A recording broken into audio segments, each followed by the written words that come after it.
Barangay LS 97.1. 97.1.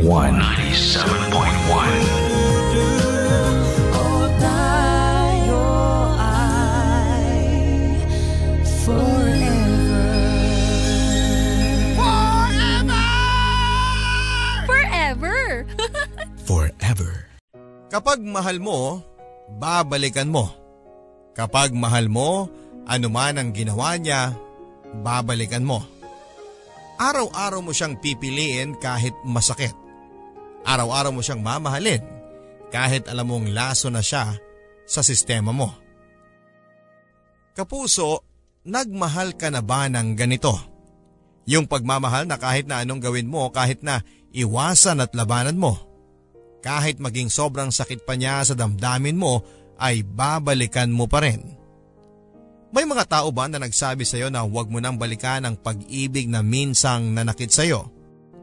Naniwala ka ba sa kanila at sinunod mo ang kanilang payo? O kasama ka sa marami na mas piniling huwag kilalanin ang payong yon at piniling bumalik sa taong nanakit sa iyo? Si Julio minsan ay nagmahal, minsang nasaktan, minsang iniwan. Babalik kaya siya sa babaeng naging dahilan kung bakit siya nagmahal, nasaktan at naiwan? Dear Papa Dudut, lumabas ako ng bahay at handang-handa na akong makita siyang muli. Nakakamiss siya. Gusto ko na ulit siyang makumusta.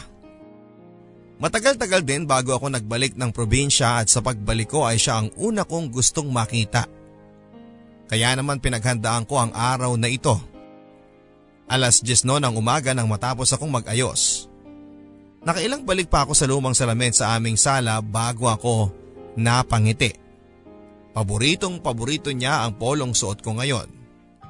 Ang sabi kasi niya ay mas lalo akong gumagwapo kapag suot ko ang maalaula pang kulay na polong ito. Simple lang.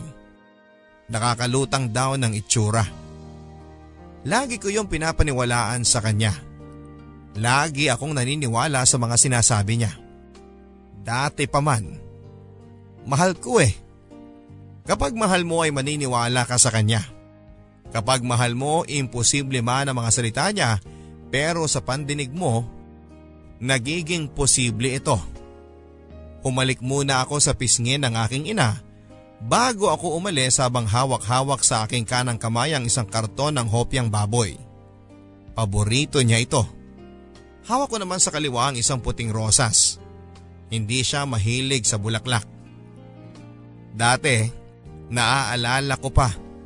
Kapag inaabutan ko ito ng bulaklak ay nagagalit siya. Sayang lang daw dahil mamamatay din.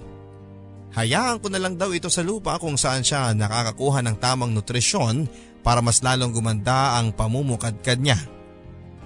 Pero iba kasi ngayon. Espesyal ang araw na ito dahil kaarawan niya.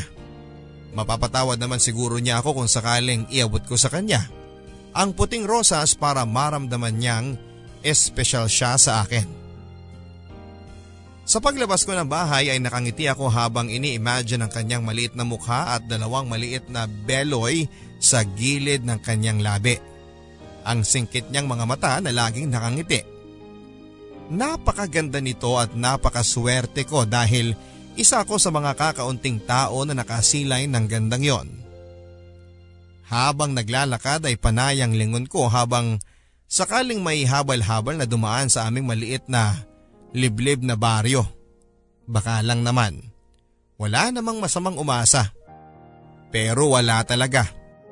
Mas pinili ko na lang na magmadaling maglakad para kung sakaling wala talagang masasakyan ay marating ko man lang ang aking pupuntahan bago magtanghalian. Medyo may kalayuan kasi ang lugar niya at ayos lang kung lalakarin ko yon sa gitna ng papatirik na araw. Isa lang ito sa mga sakripisyong handa kong gawin, makita lang siya. Mahal ko eh. Kapag mahal mo ay handa kang magsakripisyo. Sa aking paglalakad ay may umagaw ng aking pansin. Isang babae na nakamaong ng butas-butas at nakasuot ng polong checkered at naka-rubber shoes ng itim. Nakabagpak ito at nakasombrero na parang pang summer. Nakasalamin din. Halatang init na init siya at halatang parang naliligaw. Halatang hindi siya taga rito. Lalagpasan ko na sana siya kasi kailangan kong magmadali, pero nang makita niyang nakatingin ako sa kanya, ay agad itong tumakbo papalapit sa akin. At kinausap ako. Dito magsisimula ang aking kwento. Kuya, baka naman pwedeng magtanong? Ano yun? Ako nga pala si May. Hindi ako taga dito Nawawala ako. Ano ba kasing ginagawa mo rito? May pupuntahan lang akong tao. Kailangan ko kasi siyang ma-interview para dun sa trabaho ko. Sino ba yun? Di naman malaki ang baryo namin. Malamang kilala ko yan. Si Mang Inocencio po. Ah, si Impong Sensyo. Baka nga ho yun. Yung gumagawa ng mga tapayan at palayok? Opo, yun nga po yun. Kilala ko yun. Madadaanan ko yun sa pupuntahan ko. Pwede po bang makisabay sa inyo? Maglalakad ako. Ayos lang ba sa'yo yun? Wala po bang taxi dito? Jeep nga, wala taxi pa kaya. Tricycle po. Alanganin. So kailangan po talagang maglakad? Malayo po ba? Malayo, pero kung magkakwentuhan naman tayo, di mo mararamdaman ang layo. Saka maganda ang lugar namin dito. Makikita mo ang ganda ng mga bundok at kalangitan. Maraming iba't ibang puno na tutulong para mahanginan tayo. Sige po. Sigurado po ba kayong ayos lang? Aayain ba kita kung hindi? Baka po makabagal lang ako sa lakad ninyo Ayos lang. Kailangan ko rin kasi ng kasabay para di naman nakakainip ang paglalakad ko papunta sa kanya. Sa kanya? Oo, sa kanya. Sa taong mahal ko. Kaya pala kayo may dalang rosas at… Hopya. Paborito niya to Asawa po ninyo? Masasabi mo ang ganun? Ha? Parang ang labo po Lilinawin natin yan habang naglalakad tayo. Si Liza ang pupuntahan ko, ang dadalawin ko. Siya ang aking unang pag-ibig. Ang unang lahat sa akin, ang aking one great love, ang aking soulmate, ang lahat-lahat sa akin. Dito kami sa baryo nagkakilala. Inaanak siya ng aking ina at madalas sila sa bahay dati noong mga bata pa lamang kami dahil nga sa matalik na magkaibigan ng nanay ni Liza at ng nanay ko. Saka magkasosyo rin sila sa pagbebenta ng tinapa, kaya pati kami ay napapasama kapag nagbebenta sila. At dahil nga doon ay naging malapit kami sa isa't isa, Papa Dudut. Madalas na nga rin kaming pinagpapare sa mga okasyon tulad ng kasal. Flower girl siya, ring bearer naman ako. Sa Flores de Mayo, sa lahat-lahat, kami lagi ang magkapares. Lagi na nga niyang sinasabi na magkakatuluyan kami balang araw. Ramdam daw nila yon. Kaya naman nung minsang may magawing manghuhula sa amin ay pinahula ang aming mga palad kahit mga bata pa lamang kami. Ang sabi ng manghuhula ay magiging kami. Magmamahalan kami ni Liza kapag nasa hustong edad na kami, pero doon siya nagkamali. Dahil bago pa man kami umabot sa edad na 18, ay kapwa na naming naramdaman na mahal namin ang isa't isa. Hindi ako nahirapang ligawan siya kahit na alam kong maraming gustong sumubok. Dahil nga siguro nabakuran ko na siya, bata pa lamang kami. Kaya tuloy ilag na ang ibang mga lalaki sa amin. Hindi na sila nagtangkang manligaw dahil pakaramdam nila talo sila sa akin at totoo yon. Nang magtapat ako ng pag-ibig ko kay Liza, sinabi niyang pareho lamang kami ng nararamdaman. Hindi na niya ako pinagpatuloy sa panliligaw at agad-agad ay sinagot na niya ako. Ako ang naging pinakamasaya sa aming baryo noon nang opisyal na maging kami na. Naging doble ang saya ng nararamdaman namin mula noong may kumpirmasyon ang aming relasyon. Walang humadlang. Kahit na 16 years old lamang kaming pareho ay approve na sa aming pamilya ang aming relasyon. Alam naman daw nila na doon rin ang punta naming dalawa. Bakit pa raw namin hihintayin na maging 18 kami pareho? Inaasahan naman ng lahat na kami na nga ang magkakatuluyan. Yun din naman ang inaasahan namin ni Liza. Alam kong masyado pang maaga para mag-decide na siya na nga ang babaeng makakasama ko sa habang buhay, pero iba kasi ang nararamdaman ko noon. Kahit sabihing bata pa ako, alam kong nagmamahal na ako ng totoo at hindi ko hahayaang mawala yon. Gagawin ko ang lahat, wag lang siyang mawala sa akin. Dahil siya ang pag-ibig ko. Siya ang gagawin kong buhay ko. Araw-araw sa eskwela man yan o sa pagtulong sa pagbebenta ng tinapa ay kasama ko si Liza. Walang sawa. Ganon nga siguro kapag nagmamahal ka ng totoo. Hindi ka magsasawa kahit na tanging mukha na lamang niya ang nakikita mo sa pagmulat at sa pagpikit ng iyong mga mata. Araw-araw. Bago lumubog ang araw ay sinisigurado naming dalawa na nakatapos na kami sa lahat ng aming gawain para sabay kaming pupunta sa bukid at doon ay papanoorin namin ang pagpula ng kalangitan dahil sa pamamaalam ni Haring Araw. Ang maganda pa rito ay nakikita namin ang mga ibong sabay-sabay na nagliliparan. Parang mga batang nagmamadaling umuwi bago magdilim. Kapag sila na ang humalo sa kalangitan ay mas lalo itong gumaganda. Mas lalong nakakaakit tignan. Walang sawa. Walang palya namin itong ginagawa ni Liza. Yon ang pangako namin sa isa't isa. Bawat paglubog ng araw ay dapat kaming magkasama at pagmamasdan nito. Hanggang sa pagtanda. Yon ang gusto naming mangyari. Yon ang aming pangako. Tutuparin namin ito dahil ito ang pangako ng totoong pag-ibig. Parang mahal na mahal niyo po talaga siya, kuya. Mahal na mahal na mahal. Oo, sobra ko siyang mahal. Ang swerte naman po niya. Swerte rin naman ako sa kanya. Ano po ba yung nagustuhan niyo sa kanya? Lahat-lahat. Pero ang pinaka-paborito ko yung di siya makagawa ng desisyon hanggat hindi ako kinakausap. Lagi kasing nalilito yun sa pipiliin at gagawin. Kaya kailangan niya lagi ng tulong ko para makapagdesisyon siya. Yun talaga ang paborito niyo? Parang ang hirap namang gustuhin yun sa isang tao. Hindi marunong mag-decide ng mag-isa. Kailangang dumepende sa iba. Para sa'yo. Pero para sa akin, yung ganung ugali niya ang pinakagusto ko. Kasi nararamdaman ko na mahalaga ako sa kanya. Na mahalaga ang sasabihin ko sa kanya. Na may tiwala siya sa mga salita ko. Ang sarap kaya sa pakiramdam na ikaw yung paniniwalaan at pagkakatiwalaan ng taong mahal mo sa mga desisyong gagawin niya. Malaking bagay na yun para sa mga lalaking tulad ko. Sa bagay, mukhang masayang-masaya talaga kayo, no? Parang wala kayong pinagdadaanan sa relasyon. Siyempre meron din. Pero mas gusto ko mag-focus sa mga magagandang nangyayari sa amin kaysa sa di magaganda. Para sa akin, yun ang sikreto para araw-araw mo siyang mahal. Ano naman yung mga paborito ninyong masasayang alaala na kasama siya? Lahat ata paborito ko eh. Pero pipiliin ko lang yung sasabihin ko sa'yo ngayon kasi baka di tayo matapos kung sasabihin ko lahat. Naaalala ko dati, Papa Dudut, noong unang araw na naging kami ay halos hindi ako makagalaw. Hindi makapagsalita dahil sa kabiglaan at kaba. Nakaupo kami noon sa upuang kawayan sa likuran ng kanilang bahay.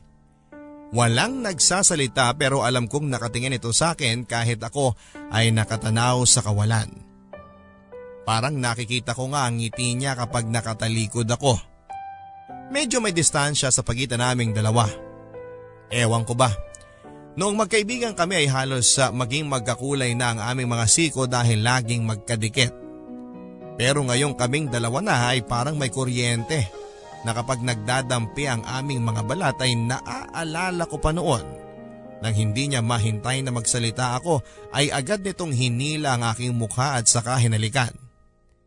Gulat na gulat ako noon. Hindi ko alam ang gagawin. Ito ang aking unang halik sa buong buhay ko. Alam kong ganun din siya dahil ramdam ko na hindi niya alam ang susunod na gagawin after ng halik na yon. Parang ang nagpapaligsahan sa panginginig ang aming mga labi habang magkadikit. Hindi alam ang susunod na gagawin. Ibubukas ba namin ang bahagyang mga bibig at ano ang susunod? Masyado pa ata talaga kaming bata sa halik na yon. Basta ang alam ko ay halos 1 minutong magkadampi ang mga labi namin at walang gumagalaw. Hanggang sa bigla na lamang itong natawa habang magkadampi ang aming mga labi. Marahil ay natawa siya sa biglang paghalik sa akin o natawa siya dahil para kaming mga tanga na magkadikit ng matagal ang aming mga labi. Humiwalay ito at doon ay tinuloy ang pagtawa. Sumabay na rin ako. Nawala ang tensyon sa pagitan namin. Nagkatinginan kaming pareho, mata sa mata. Sabay kaming ngumiti at parang nababasa namin ang nilalaman ng utak ng bawat isa. Ganon nga siguro ata talaga kapag nagmamahalan kayo. Kahit walang salita, magkakaintindihan kayo dahil nauunawaan ng puso ang hindi mailabas ng mga salita. Masaya. Masaya ang magmahal. Sana ganito na lang kami lagi sa araw-araw. Sana nagmamahalang kami lagi-lagi. At dahil nga sa napasarap na ang kwento ko ay naligaw tuloy kami ng daanan ni May. Natatawa na lang kaming pareho. Humingi na lamang ako ng sorry kasi matagal-tagal na rin namang hindi ako nakakapunta sa aming baryo. Matagal-tagal ko nang hindi nakikita si Liza. Kaya siguro naging mapurol ang utak ko sa direksyon papunta sa kanila. Naiintindihan naman yun ni May, kaya naman nagtungo kami sa pinakamalapit na store para doon magpalamig muna dahil umaangat na ng todo ang araw. Napagod din kami ng bahagya sa paglalakad. Nauuhaw na kaming pareho. Kailangan ng malamigan ang aming mga lalamunan ng malamig na soft drinks. Naupo kami sa bangko sa harapan ng tindahan. May lilom naman ito dahil sa sako ng bigas kaya hindi kami naaarawan. Pabababain muna namin ng konti ang araw. Pakasakali para hindi naman kaming masyadong mapagod sa paglalakad. Saka muli kong inalala ang direksyon na pupuntahan namin. Basta ang ginawa ko lang ay inalala ko ang lugar na lagi naming nilalakaran ni Liza. Papunta sa kanila. Habang binabalikan ko yon ay naalala ko na kung paano ang pagpunta sa kanila. Alam niyo kuya, kanina habang naglalakad kayo, nung nakita ko kayo iniisip ko parehas din kitang naliligaw. Tsaka hindi ka taga dito. Pananamit mo pa lang, alam kong taga Maynila ka rin katulad ko. Pero nung sinabi mong taga dito kayo nabigla talaga ako. Taga dito naman ako talaga. Pero bakit kayo umalis? Kailangan Kahit na andito ang love of your life? Ang great love ko? Oo. Nakayanan niyo yun? I mean, ang hirap kayang malayo sa taong nakasanayan mo ng makasama araw-araw. Yung taong alam mong hindi ka mabubuhay ng masaya kapag hindi mo siya kasama. Yan yung nasa isip ko nun. Pero kailangan kong gawin para sa future namin. Hindi niyo ba nakikita na aasenso kayo rito? Hindi. Ikaw, nakikita mo bang aasenso ka kung nakatira ka sa maliit naming baryo? To be honest, hindi nga po. Ako rin. Kaya kailangan ko umalis. Bakit po hindi sumama si Liza? Hindi niya kaya. Bakit naman po? Mahabang kwento Marami pa naman tong soft drinks ko. Tsaka masyado pa pong mainit kung maglalakad tayo ngayon. Dito muna po tayo. Gusto kong marinig kung bakit hindi niyo siya nakasama papuntang Maynila. Kasi mahina lagi ang loob niya. Hindi niyo ba napalakas yung loob niya? Hindi Lagi siyang takot. Kahit po makakasama naman niya kayo? Kahit makasama pa niya ako. Malaki ang takot niya sa Maynila. Para sa kanya isang malaking gubat yun. Na totoo naman po, di ba? Kahit naman gubat ang Maynila, kasama naman niya ako. Walang mananakit sa kanya. Yun naman pala Bakit hindi niyo siya napilit? Hindi Hanggang sa dulo, hindi. Paano niyo po napagpatuloy yung relasyon niyo kung sobrang magkalayo na kayo?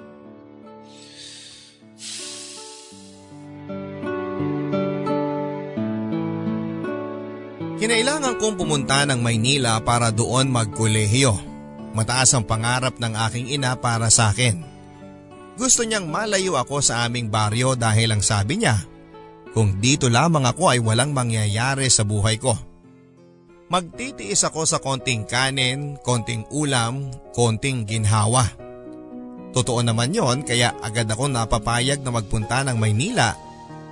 Kahit ang kapalit nito ay iwanan ko si Liza sa aming probinsya. Siyempre hindi naman ako kaagad umuo sa alok ng nanay ko. Pero kapag naiisip ko na sa pagtanda namin ni Liza, baka hindi ko maibigay ang buhay na maginhawa at masaya para sa kanya kung dito lamang kaming pareho.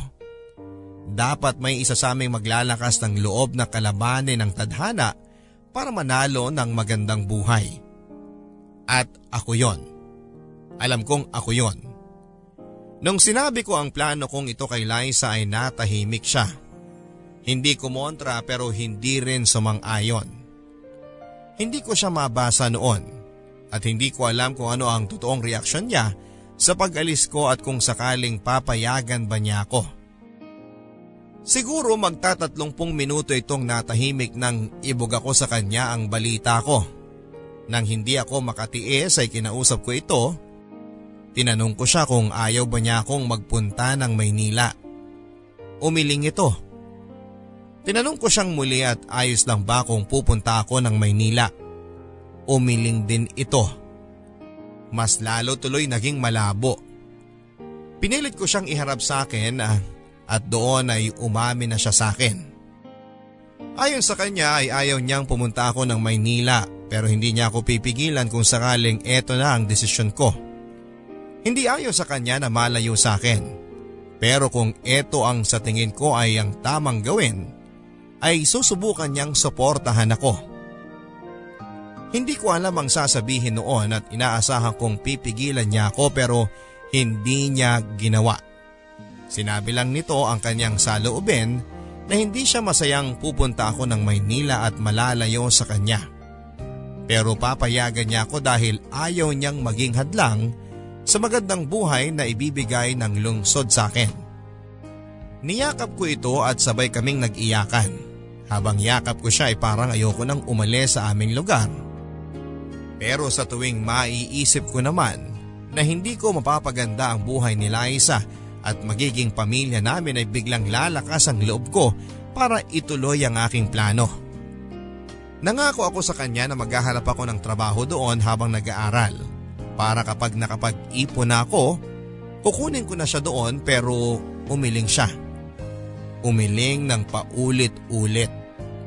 Nagtataka ako. Ang sabi niya ayaw niya sa Maynila. Takot siya sa gubat ng lungsod. Ayaw niyang mapasali dito. Kinumbinsi ko siyang hindi ganun doon.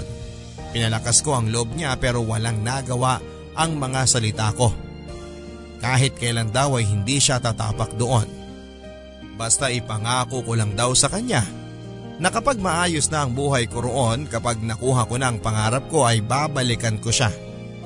Ang sabi ko nga ay hindi ko naman siya iiwanan talaga. Bakit ko siya babalikan? Kailangan ko lang malayo ng konting panahon pero hindi ibig sabihin nun ay iiwanan ko siya. Kami pa rin. Sinabi ko sa kanya ang plano ko na kapag maayos na ako roon ay sisimulan ko na ring ayusin ang buhay niya rito. Magsasama kami, magpapakasal, magkakaanak at magkakaroon ng maganda at maginhawang buhay dahil sigurado ako kapag natupad ko na ang pangarap ko sa Maynila, matutupad ko na rin ang pangako kong gawing maayos ang buhay ni Liza. Buti hindi po kayo nagkaroon ng problema nung nagkalayo na kayo. Problema?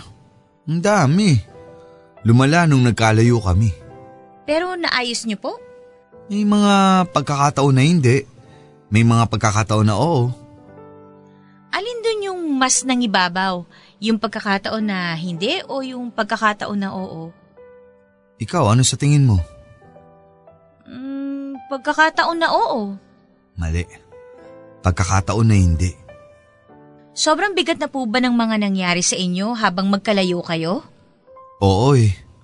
Lalo na nung nagsimula na akong mag-aral tapos sinabayan ko pa ng pagtatrabaho dun sa kantin ng universidad namin. Hindi niya po naintindihan yon? Hindi ko naman siya masisisi kung hindi kasi halos wala na akong oras sa kanya. Ni tawagan o i-text, hindi ko na magawa. Masyado ako nabigla sa mga bagong responsibilidad ko sa buhay. Kaya ganun, hindi ko na siya nasingit sa schedule ko. Pero sana naintindihan niya na ginagawa niyo lang yun para sa future niyo, di ba? Kahit kung ako rin naman nang nasa sitwasyon niya, hindi ko rin maiintindihan yun. Nangako ako na makakapagbigay ako ng oras sa kanya. Tapos sa huli, hindi ko naman nagawa. Kasi hindi niyo naman alam kung ano yung hirap na haharapin niyo sa Maynila, di ba? Oo, pero sana di na lang ako nangako kung ganun. Pero hindi ba dapat may panghawakan siya para ipagpatuloy niyo yung relasyon niyo? Kaya dapat lang na mangako kayo. Ayoko nangangako kung hindi ko matutupad. Masakit yun sa pagkalalaki ko.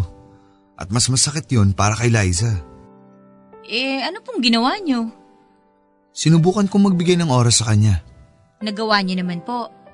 Hindi Ano po nangyari? Nakahanap siya ng iba.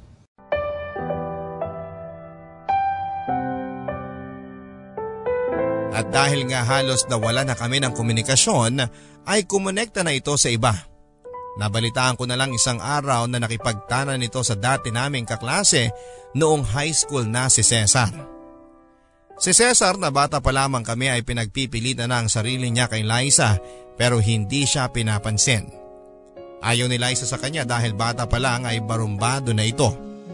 Kaya nagtataka ako kung bakit sa isang iglap ay pumatol ito dito habang kami pa.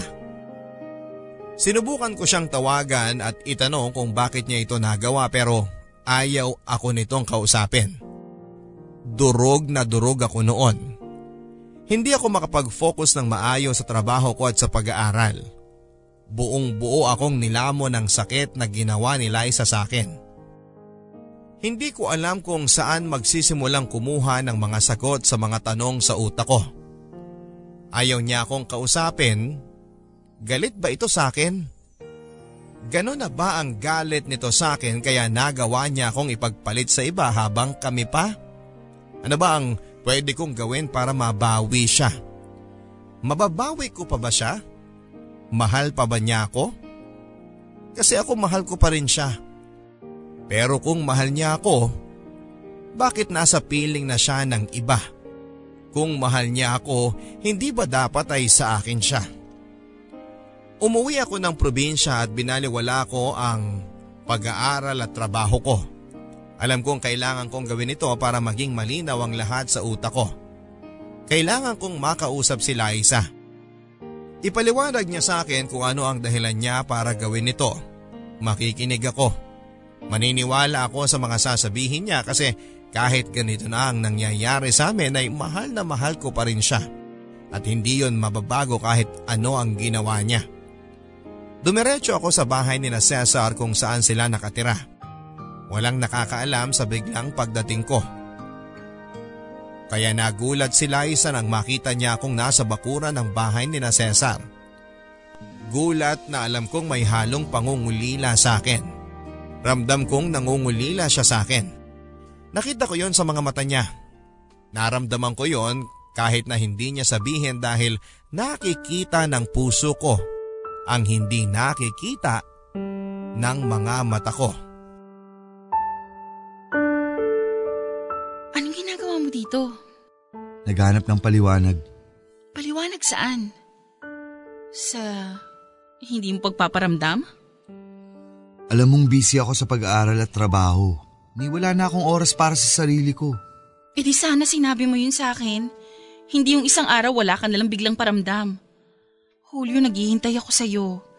Naghihintay ako kahit isang text mo lang para malaman ko naman kung ano ba tayo. May aasahan pa ba ako sa'yo? Babalik ka pa ba dito? Bumalik na ako. Huli na. Kasi may iba ka na? Si Cesar? Oo. Mahal mo ba siya? Umalis ka na. Mahal mo ba siya? Marami pa akong gagawin, umalis ka na. Umalik ka na sa Maynila. Doon ka nababagay, hindi dito. Wala kang magiging buhay dito. Sagutin mo ang tanong ko. Mahal mo ba siya? Mahalaga siya sa akin kasi binibigyan niya ako ng oras.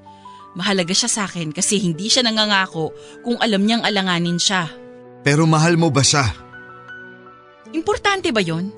Basta ang alam ko, hindi mo siya katulad. Oo, di ko siya katulad kasi ako may pangarap. Siya wala. Masakit kang magsalita porkit nakatikim ka lang na magandang buhay sa Maynila. Sinasabi ko lang ang totoo. Di ka ba nakatiis? Di ka man lang nakapaghintay? Para sa'yo rin naman tong ginagawa ko ah. Bakit di mo makita yun? Ang nakita ko lang sa nangyayari, napabayaan mo ko. Yun lang ang nakita ko. Hindi ka tumupad sa mga pangako mo kahit nasa malayo ka. Ipaparamdam mo sa akin na mahal mo pa rin ako. Na mahalaga pa rin ako. Na tayo pa rin. Lahat yun nawala. Hindi ka nagparamdam. Wala akong alam kung ano nang nangyayari sa'yo kaya nung dumating si Cesar… Kaya mo siya pinatulan? Kasi wala ako? Kasi siya yung nandyan. Siya yung gumagawa ng mga bagay na nakalimutan mo nang gawin para sa akin. Hindi yun sapat na dahilan para itapon mo lang lahat ng meron sa atin. Sapat na yun para talikuran ko lahat. Pero huwag ka mag-alala. Hindi ko yun itatapon. Babawiin kita. Huwag ka na mag-aksaya ng oras. Ayoko na. Babawiin kita. Kay Cesar na ako. Babawiin kita. Umalis ka na. Mahal mo pa rin ba ako? Umalis ka na.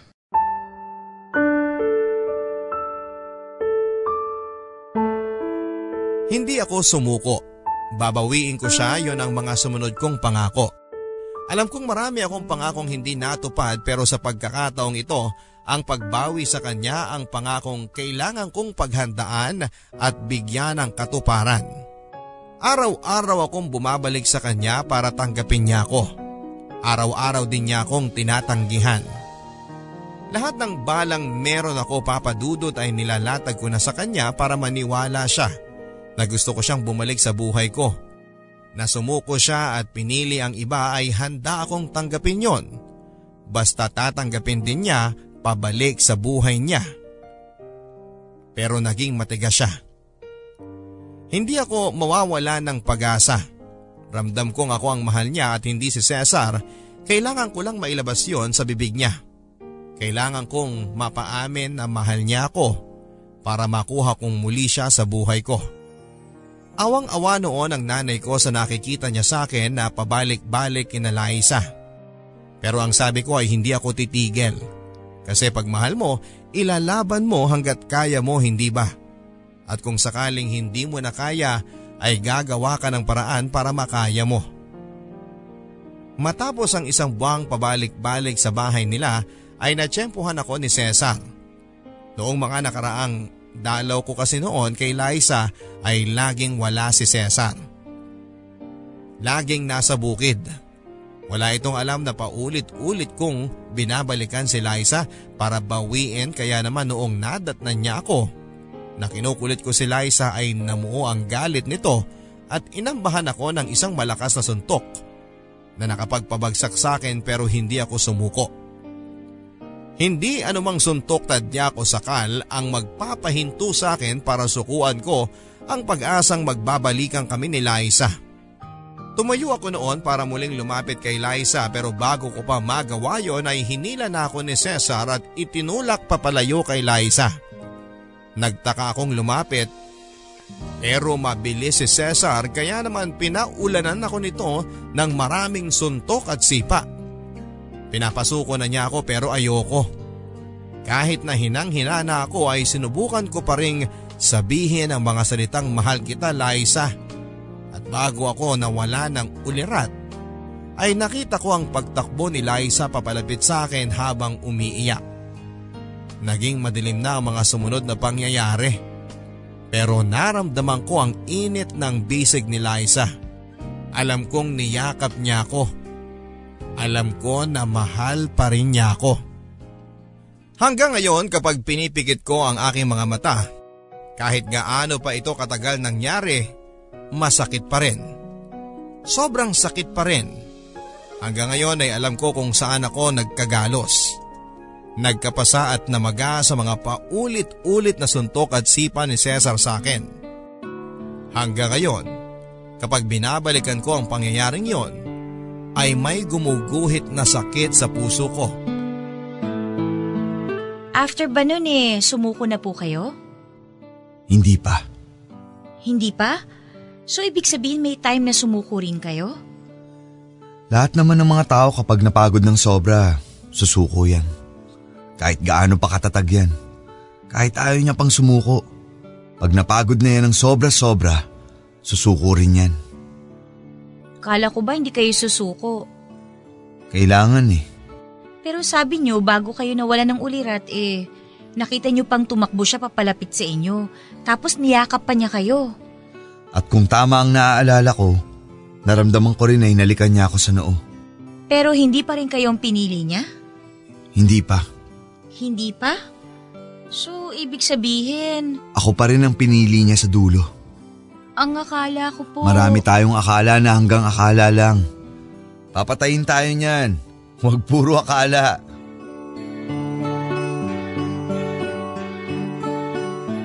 Papadudot paulit-ulit akong bumalik kay Liza para bawiin siya. Para maintindihan niya na mahal ko siya at handa akong magsimulang muli ng panibagong buhay. Kasama siya. Pero bigo ako. Nakailang beses akong nakatikim ng masasakit na salita sa pamilya ni Cesar. At masasakit na suntok at tadyak mula kay Cesar at sa nakakatanda niyang kapatid. Dapat ba akong sumuko dahil dito? Hindi. Hindi ako sumuko.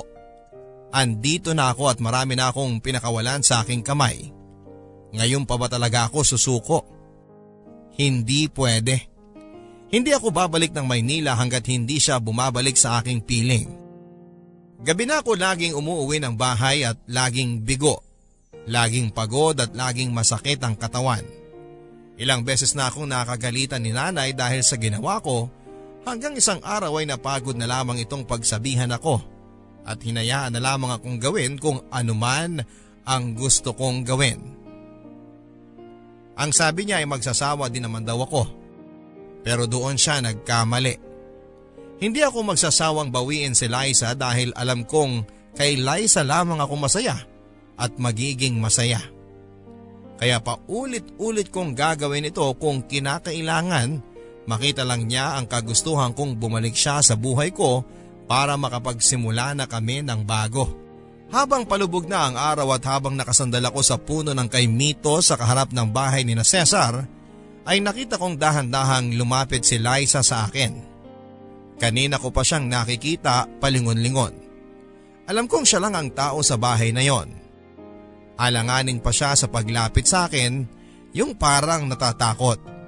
Nag-aalangan at gustong umatras pero bago pa siya makaisip na bumalik na sa loob ng bahay ay hinila ko na siya at niyakap. Sa una ay nagtatangka siyang kumala sa pagkakayakap kong yon. Pero nang hinigpitan ko pa ay hindi na siya nagsalita pa at yumakap sa akin pabalik. Nabuhayan ako ng loob at eto na ba ang pagbabalik loob niya sa akin. Akala ko di ka na lalabas. Akala ko ba sinukuan mo na ako? Julio, sorry sa nagawa ko ha. Sorry talaga. Gulong-gulo lang talaga ako. Hayaan mo na yun. Ayos lang ako. Ang importante andito ka. Babalik ka na ba sa akin? Magiging maayos na ba tayo ulit? Julio, hindi ko alam Anong hindi mo alam? Hindi ba kaya ka nga lumapit sa akin ngayon kasi gusto mo nang bumalik sa akin? Di ganun kasimple yun Hindi. Bakit ka nandito? Bakit sinuklian mo ang yakap ko? Bakit mo ako kinakausap ngayon? Julio, mahal kita. Mahal na mahal pa rin kita. Ako rin. Sobra-sobra kung alam mo lang. Kaya tara na. Umalis na tayo rito. Pumunta tayo sa Maynila. Doon magsisimula tayo ulit. Makinig ka muna sa akin. Kung ano man yung sasabihin mo, wala na akong pakialam. Basta ang importante, sasama ka sa akin at magsisimula tayong muli. Julio. Magmamahalan ulit tayo tulad ng dati. Nung andito pa ako. Maayos natin to, Liza. Magtiwala ka lang sa akin. Aayusin ko to para sa atin. Julio. Huwag mo nang kunin ang mga gamit mo. Ako na ang bahala sa mga gagamitin mo. Kailangan nating mahabol ang biyahe pa Maynila ngayon bago magdilim ng sobra. Tara na! Buntis ako, Julio. Ha? Buntis ako kay Cesar. 1 buwan na. Sigurado ka ba? Kaya hindi ko magawang lumapit sa'yo dahil alanganin ang sitwasyon ko. Alam ba ni Cesar to? Hindi niya pa alam pero ayaw kong sabihin sa kanya. Bakit? Kasi sasama na ako sa'yo. Pero paano ang anak niyo? Hindi ko rin alam. Pwede bang ikaw na magdesisyon para sa akin kasi gulong-gulo na ako. Mahal mo ba si Cesar? Hindi. Ako ang mahal mo. Sobra. Ikaw lang. Anak ko na yan. Ano? Aakuin ko na ang responsibilidad sa batang yan. Ako na ang bahala sa inyo. Magiging mag-ina ko kayo. Tatanggapin mo ako kahit ganito na ang kalagayan ko? Tatanggapin ko ang kalagayan mo dahil mahal kita at di na yun magbabago.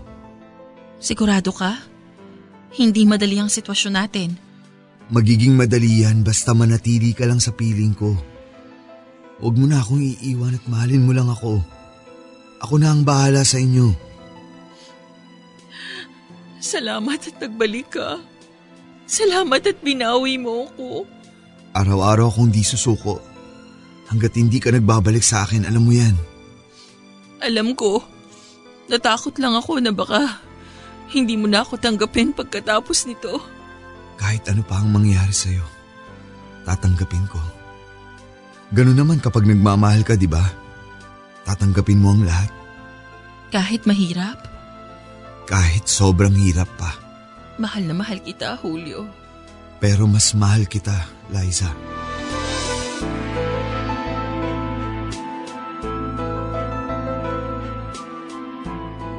Sumama nga sa akin si Liza at aminado ako na kahit nasa piling ko na siya at nagkaroon na ako ng alinlangan, kaya ko bang tanggapin talaga ang kalagayan niya?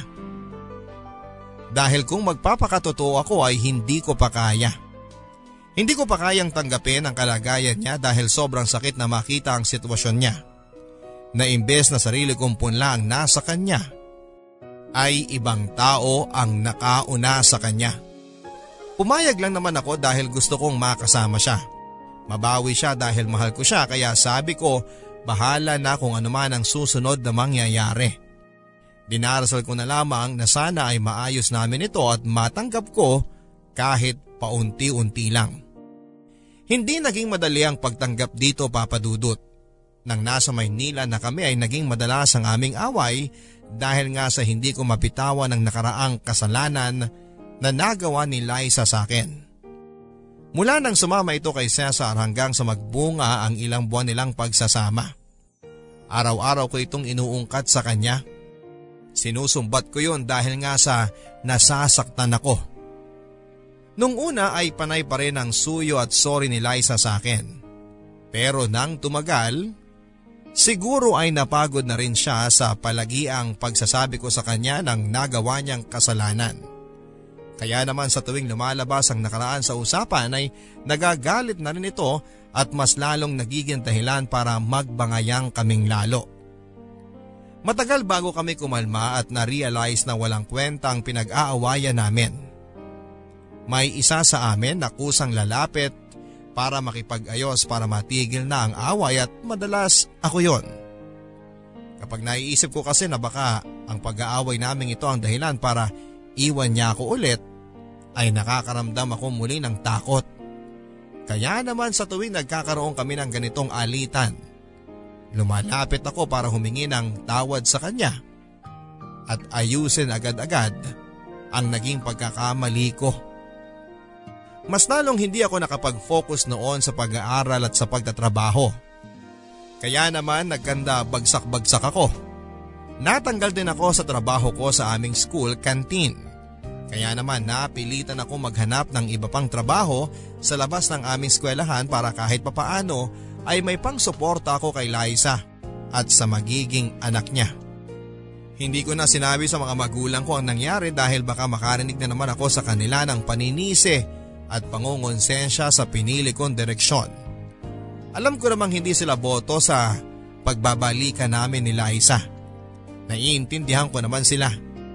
Iniisip lang nila ang kalagayan ko pero nakikita ko namang sinusubukan nilang tanggapin na lamang ang nagawa kong desisyon. Basta para sa kanila ay maging masaya lamang ako. Ano man ang gawin ko, suportado nila ako.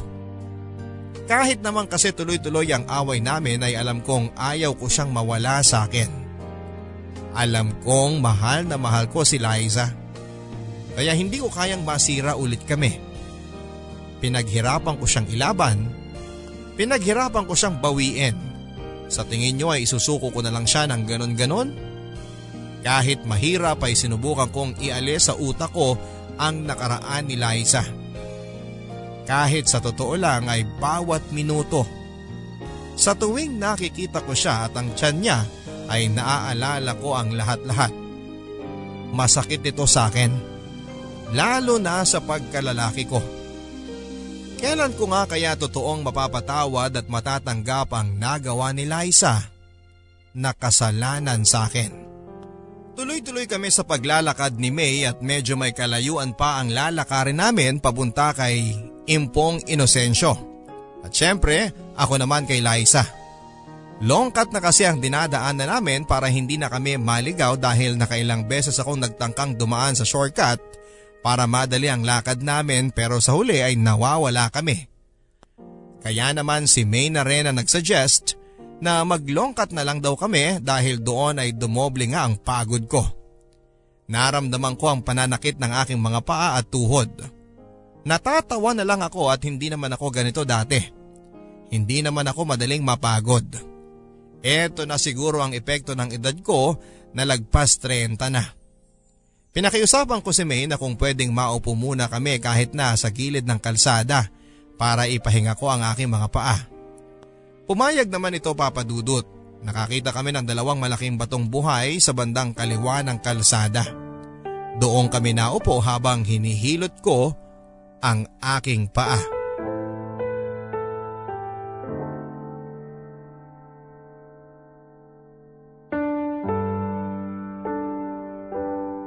Teka lang kuya, hindi ba pareho kayong nasa Maynila ni Liza? So bakit mo siya dadalawin dito? Medyo naguguluhan ako sa part na yan, kuya. Hindi pa kasi tapos ang kwento ko, May. May pahabol pa. Ah, kaya pala. Kasi akala ko happy ending na kayo sa Maynila kasi malayo na kayo sa mga nakaraan nyo. Diba, bagong pagsisimula nyo na ulit yon? Fresh start, ika nga. Yun ang akala namin. Akala? Yun ang akala namin na kapag pumunta kami ng Maynila, makakalimot kaming pareho sa nakaraan ni Liza. Pero hindi. Parang mas lumala pa. Lumala? Oo. Para kaming sinundan pa rin ang nakaraan ni Liza sa Maynila. At mas lalong tumapang ang nakaraan na yon para talunin kaming pareho ni Liza. Saka ko lang naisip na wala pala sa lugar ang paglimot sa nakaraan. Nasa tao yun. Kasi kahit magpakalayo-layo ka pa, kung di ka pa talaga handang kalimutan ang nakaraan mo, hindi mo talaga magagawa yun. Hindi niyo pa talaga nakalimutan ang nagawa ni Liza, no? Paano na po ang relasyon yung dalawa niyan? Sa una talaga naging mahirap kasi fresh pa yung mga nangyari eh. Tapos everyday, may reminder sa'yo sa nagawa niyang kasalanan. Yung pagbubuntis niya. Habang lumalaki yung batang nasa tiyan niya, mas lalo akong nababaon sa nakaraan ni Liza. Mas lalong hindi ako makamove on sa nagawa niya. Kaya naisip ko, ang hirap pala ng sitwasyon ko. Paano na lang kung lumabas na yung bata? Makakaya ko kaya na akuin to at tawaging anak ko kung hindi ko naman talaga to tanggap? Happy ending pa rin po ba tong relasyon ninyo? Tingnan natin. Tara na, lumakad na tayo para mas maaga tayong makarating sa mga pupuntahan natin. Pero ikukwento nyo pa rin yung sa inyo ni Liza, ha? Ikikwento ko hanggang dulo. Tara na.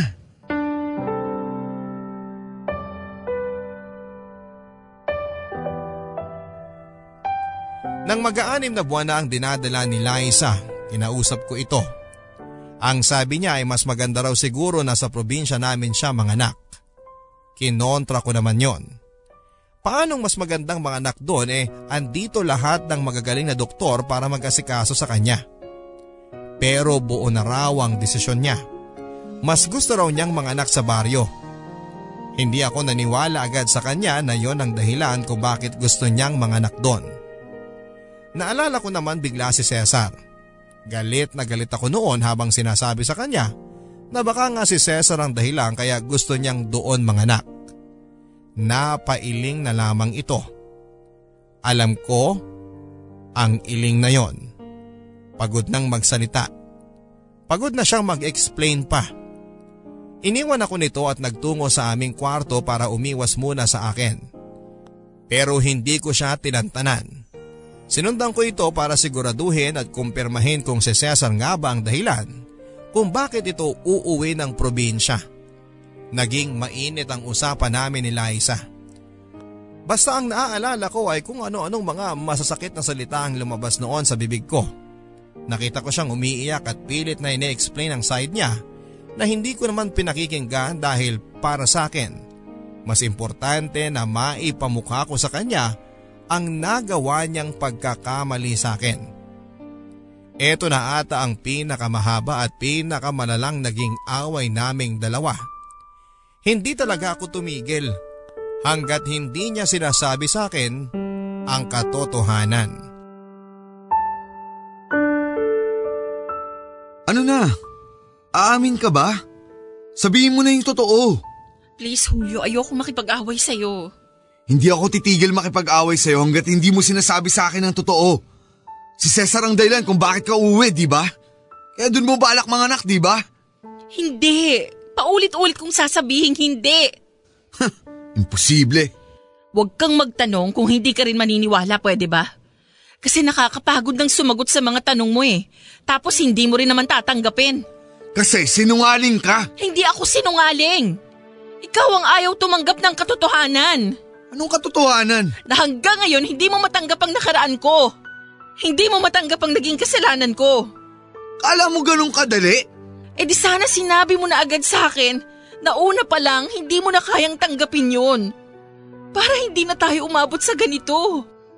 Julio, sirang-sira na tayo. Walang-wala na tong relasyon na to. Hindi tayo ganito dati. Hindi talaga. Kasi ikaw yung sumira. Ikaw yung hindi nakapaghintay. Hanggang kailan ba ako hihingi ng tawad doon? Hanggang kailan mo ako paparusahan sa nakaraan ko? Hanggat hindi ko pa natatanggap. Kailan mo ba totoong matatanggap ang lahat ng to? Hindi ko alam. Hindi ko rin alam kung dapat ko pa bang ituloy itong relasyon na to. Alam mo ba ang totoong dahilan kung bakit ko gustong umuwi ng probinsya para dun manganak? Dahil sobrang stress na ako sa'yo. Ayoko may mangyaring hindi maganda sa anak ko dahil sa sobrang stress na dulot mo. Anak natin! Anak natin? Anak ko lang to. Dahil kung gusto mo talagang akuin ng batang to, tatanggapin mo ang lahat ng nakaraan ko at patatawarin mo ako ng totoo. Sorry. Sorry ulit? Tapos bukas away na naman. Tapos after ng away, sorry ulit. Di ka ba napapagod? Hindi mo kasi maintindihan ang sitwasyon ko. Hindi madali ang kalimutan ng nakaraan mo. At sa tingin mo madali para sa akin ang sitwasyon ko? Na araw-araw mong pinapamukha sa akin ang pagkakamali ko? Kaya nga sorry na di ba? Sana huling sorry na yan, Julio. Sana totoong sorry na yan. Sorry. Sorry sa lahat. Kahit magkaayos tayo ngayon, di ibig sabihin na hindi ko itutuloy ang panganganak ko sa probinsya. Sa makalawa uuwi na ako ron at wala ka nang magagawa.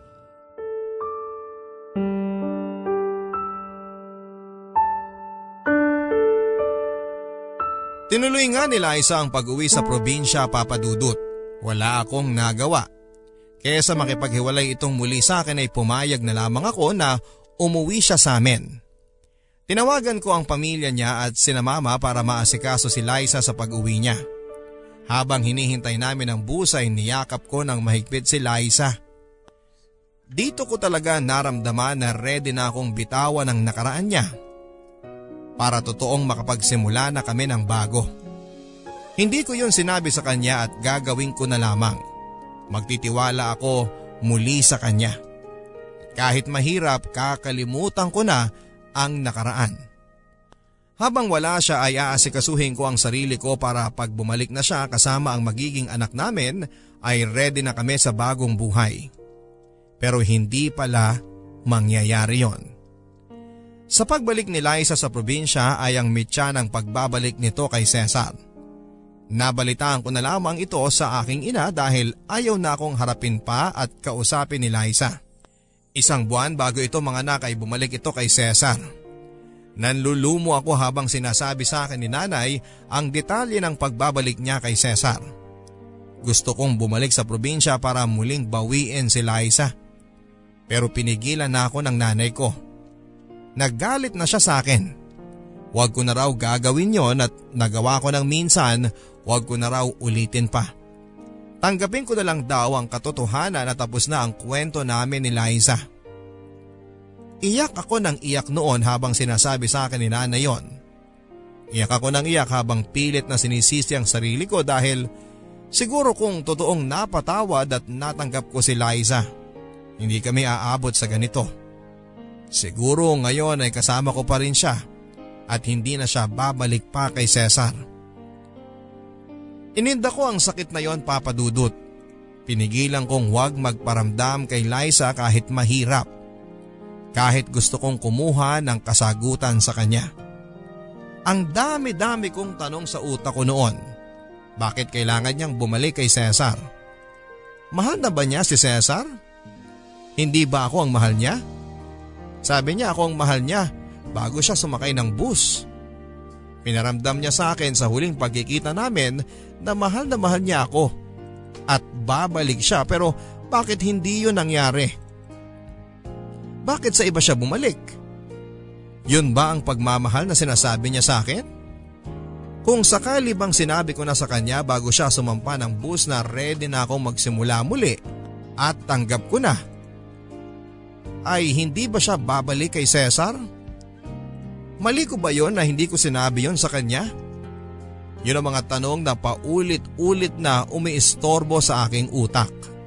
At alam kong hindi yan mawawala hanggat hindi ko nakakausap ng maayos si Liza. Pero hindi na nga kami talaga nakapag-usap pa. Ayaw na rin niya akong harapin pa. At hindi ko rin alam kung kakayanin ko pang harapin siya after ng mga nangyari. Hindi ko alam ang gagawin ko sakaling magkaharap kami. Babawiin ko ba siyang pilit o magagalit ako sa kanya? O baka naman totoong napatawad ko na siya kapag nagkita ulit kami? Hindi ko alam. Hindi ko alam kung ano ang pwedeng mangyari kung sakaling magkita kami muli. Pero ang tanging alam ko lang ay kailangan ko nang ipagpatuloy ang buhay ko nang wala siya. Mahirap at masakit. Pero wala na akong ibang pwedeng gawin kundi yun lamang. At ginawa ko nga ito. Sa loob yon ng maraming taon, pero kahit na sa pagpapalit ng taon, ay hindi pa rin siya napapalitan sa puso ko. Hanggang ngayon, kahit ilang taon na ang lumipas, mahal niyo pa rin po siya? Oo. Kahit po hindi kayo ang pinili? Kahit hindi ako ang pinili. Bakit hindi niyo siya nakalimutan? Kasi siguro siya talaga yung one great love ko na kahit lumipas pa ang panahon, siya pa rin yung pipiliin ko. Alam niyo, naku-curious po talaga ako sa kanya. Parang gusto ko po siyang makilala eh. Gusto ko malaman kung bakit ganun katindi yung pagmamahal niyo sa kanya. Gusto mo bang sumama? Sumama po papunta kay Liza? Kung may oras ka, papakilala kita sa kanya. Sure po kayo? Hindi po ba ako makakaistorbo? Kasi di ba ngayon niyo lang siya ulit makikita? Ayos lang yun sa kanya. Gusto nga niya yun kasi may dadalaw sa kanya na ibang tao. Pero teka, ayos lang po ba na dalawin niyo siya? Hindi po ba magagalit yung asawa niya na si Cesar? Wala na sila. Matagal na. Talaga? Hindi rin pala sila nagkatuluyan. So ibig sabihin po ba nun, kayo ang nagkatuluyan? Hindi rin. Ha?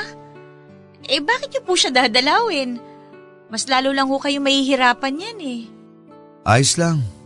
Sabi ko naman sa'yo, matagal ko nang binitawan ang galit ko sa kanya.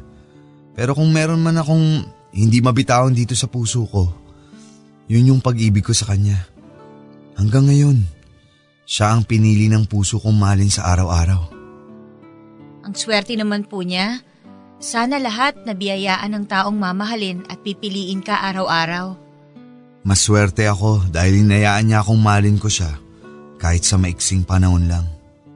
Sa mga sinabi niyo, mas lalo tuloy ako na-excite na makilala siya. May oras pa naman tayo. Madaliin na lang natin kasi mahirap abutan ng dilim sa sementeryo. Sementeryo? Oo. Bakit po doon? Doon na siya nakatira. Ilang taon na. Hindi ko po maintindihan. Sorry, hindi ko nasabi sa'yo. Matagal nang wala sa mundong to si Liza.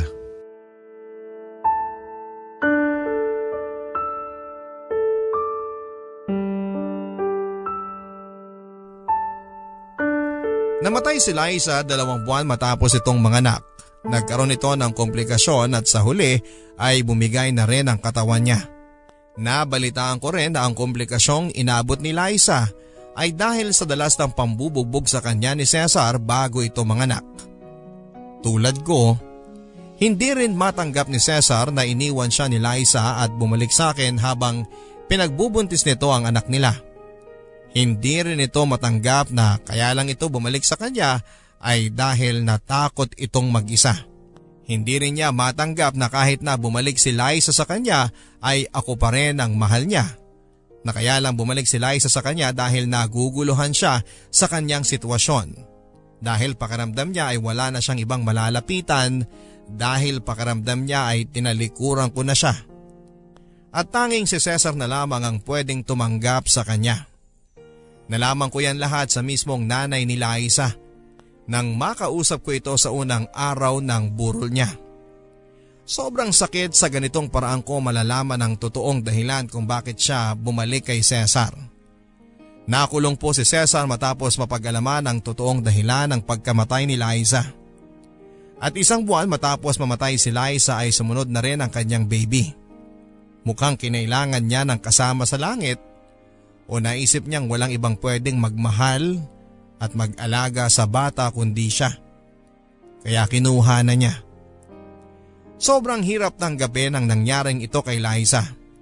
Natanggap ko na nga ang katotohanan na magkasama na sila ni Cesar, pero yung pagkamatay niya, parang hindi ko kaya. Oo, hindi ko kaya. Dahil hanggang ngayon ay masama pa rin ang loob ko sa pagkawala ni Liza na hindi ko man lang siya nakita o nakausap. Habang buhay ko na sigurong nanamnamin ang huling araw na nakita ko siya bago siya sumakay ng bus pauwi ng probinsya noon. Suot-suot niya ang bulaklaking bestida na binili ko pa para sa kanya para hindi mahirapan ang sinapupunan niya. Hindi ko makakalimutan ang ngiti niya habang kumakaway sa akin sa loob ng bus bago ito tuluyang mawala. Yun na lamang ang ala-alang meron sa akin sa kanya sa huli naming pagkikita. Masakit man pero hindi ko yun pwedeng madagdagan pa. Hanggang doon na lamang. Nang makarating kami ni May sa sementeryo ay biglang sumikip ang dibdib ko. Kinailangan akong alalayan ni May para makalakad ng maayos. Ito ang unang beses na makikita ko siya sa kanyang puntod at mukhang hindi ko yun napaghandaan ng maayos. Nanginginig ang mga kamay ko nang pinatong sa ibabaw ng kanyang nicho ang dala kong hopya at rosas. Hindi ako makapagsalita noon. Nakatayo lang sa aking gilid si May at nagmamasid. Umusal ako ng isang dasal kasabay ng huli kong pamamaalam sa kanya. Oo, umuwi ako sa amin para magpaalam na ng tuluyan sa kanya. Mahaba-haba ring panahon ang hinawakan ko. Ang panahong hindi ko siya binitawan kahit alam kong wala na siya at sobrang bigat noon sa akin. Siguro dahil hindi ko patanggap na wala na siya at natapos na lamang kaming bigla. Pero ngayon, ang kailangan ko na lang sigurong gawin para gumaan ang dinadala ko ay ang tuluyan ng magpaalam sa kanya kahit na hindi ko na siya nasisilayan pa. Kaya ako umuwi ngayon, kaya ako nakaharap sa kanyang puntod dahil yon ang dapat kong gawin. Alam kong dapat ginawa ko na yon dati pa. Pero ngayon lang ako nagkalakas ng loob para gawin yon dahil ang pinakamahirap na gawin ay ang magpaalam ng tuluyan sa taong ayaw mong mawala sa iyo. Pero kung ito ang realidad na kailangan kong harapin, kailangan ko na itong gawin. Mga kabarangay, siya si Liza, ang aking one great love. Siya ang dahilan kung bakit hirap akong tanggapin ang salitang paalam. Dahil hindi ako handang magpaalam sa pag-ibig na matagal kong hinawakan. Mga kabarangay, siya po si Liza. Ang babaeng pinili ko sa araw-araw at ang babaeng pipiliin ko kahit na hindi nasisikat pa ang aking araw. Pipiliin ka araw-araw. Mamahalin ka araw-araw. Mga salitang alam kong handa mong sabihin sa isang taong nagpapatibok ng puso mo. Nahanap mo na ba ang ganong klase ng tao sa buhay mo? Yung kahit na anong mangyari, siya pa rin ang pipiliin mo. Mahirap man yan o punong-puno ng problema ay siya pa rin talaga ang ituturo ng iyong mga kamay dahil alam mong siya yon. Siya yung karapat-dapat mong piliin sa mundong punong-puno ng maraming options. Pipiliin mo siya araw-araw. Kahit iwan ka pa. Kahit iba pa ang pinili niya ay pipiliin mo siya hindi dahil yon ang dikta ng karamihan kundi dahil yon ang dikta ng puso mong nagmamahal sa kanya. Pipiliin mo siya araw-araw kahit masakit na. Kahit alam mong hindi mo na kaya kasi gano'n naman kapag nagmamahal ka. Kahit sinasaktan ka na niya, siya pa rin ang pipiliin mo, hindi ba? Hindi ito tama pero ito yung nararamdaman mo, hindi ba? At walang masama kung ganito ang nararamdaman mo dahil tao ka. Nabigyan ka ng emosyon para maramdaman ang pagmamahal dahil sa pagmamahal, hindi lang laging masaya ang aasahan mo. Makakaramdam ka rin ng sakit kasi parte ito. Ikaw kabarangay, sino ang pinili mong mahalin sa araw-araw? Ang inyong kapuso at kabarangay, Julio. Forever